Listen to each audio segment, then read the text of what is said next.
Don't struggle with zoning arrangements for selfish reasons. Ex-minister tells northern leaders, "You are being really selfish and unreasonable." Hello, my wonderful people. And the north, when they meet, is not just the governors meeting. Yes, their traditional leaders are all there. They discuss the affairs of the north together. Why in the south, for even just the southern governors to meet, their traditional leaders are not there. They will not come together and speak out and look at what is prevalent and what the region needs. To a large extent that some are even suspicious of the others, and this is even more prominent, I'm sorry to say, but with the Southeast governors to even come for meetings where you can discuss further issues on what goes on with the region and how you can sort out issue. It's not there. So you see, disunity is a plague destroying a people who do not see beyond their nose, and all they are thinking about is me, myself, and I.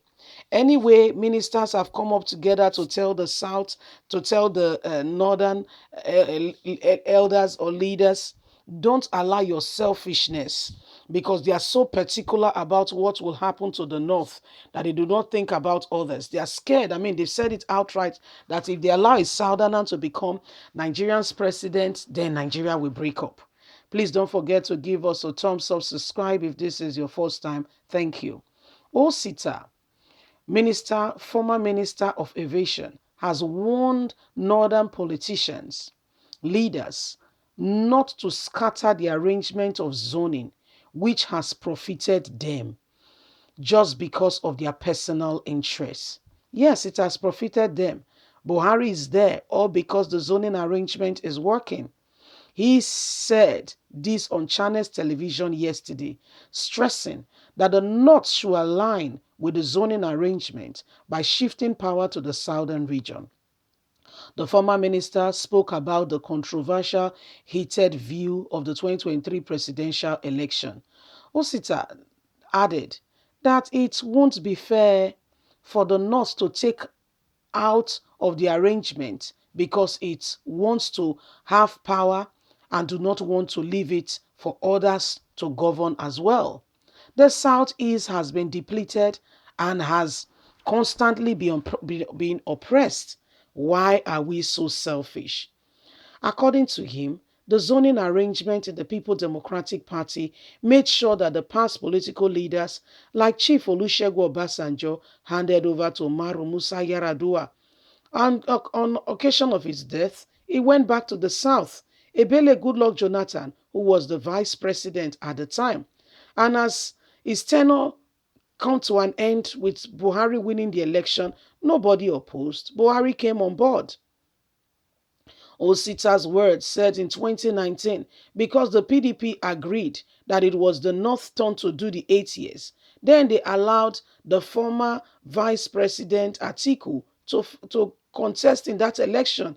If you notice at Port Harcourt, all the 12 constituencies of the People Democratic Party ticket were Northerners, and the Vice President Atiku emerged as the candidate because there was an understanding that at this time it was time for the North.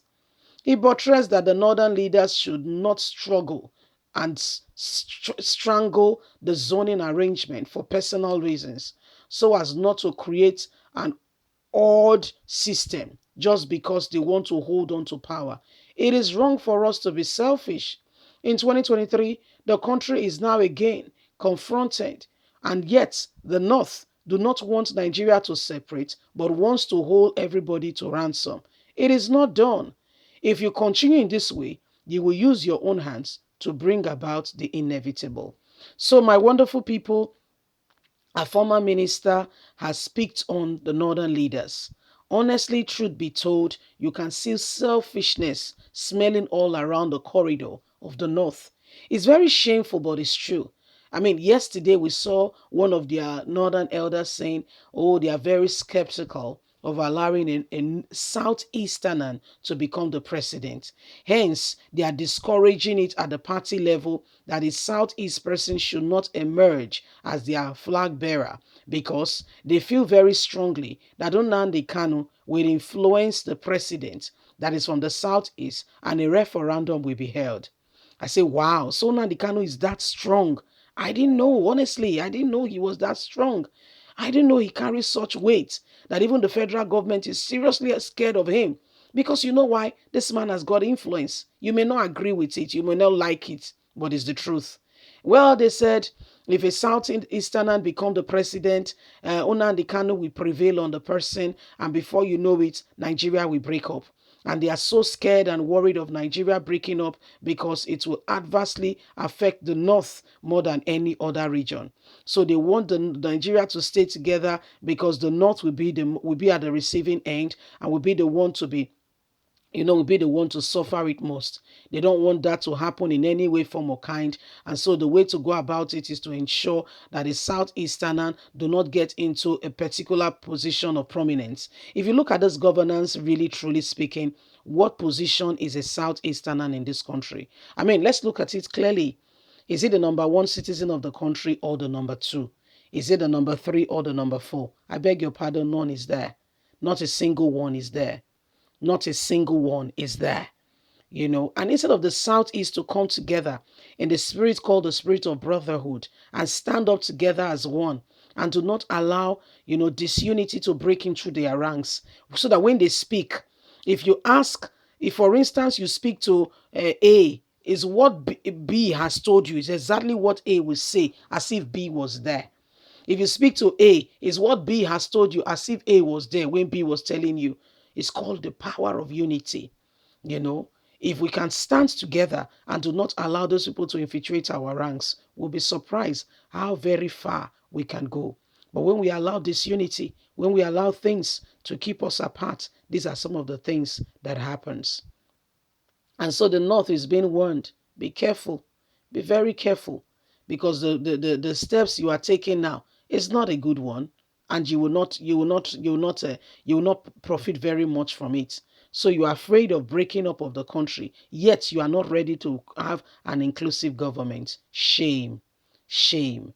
Please don't forget to give us a thumbs up, like us, share, subscribe. Let's get all the details, and so you can always get our news as soon as it drops. We sincerely appreciate you. God bless you. Do have a lovely and a fantastic day. Bye for now.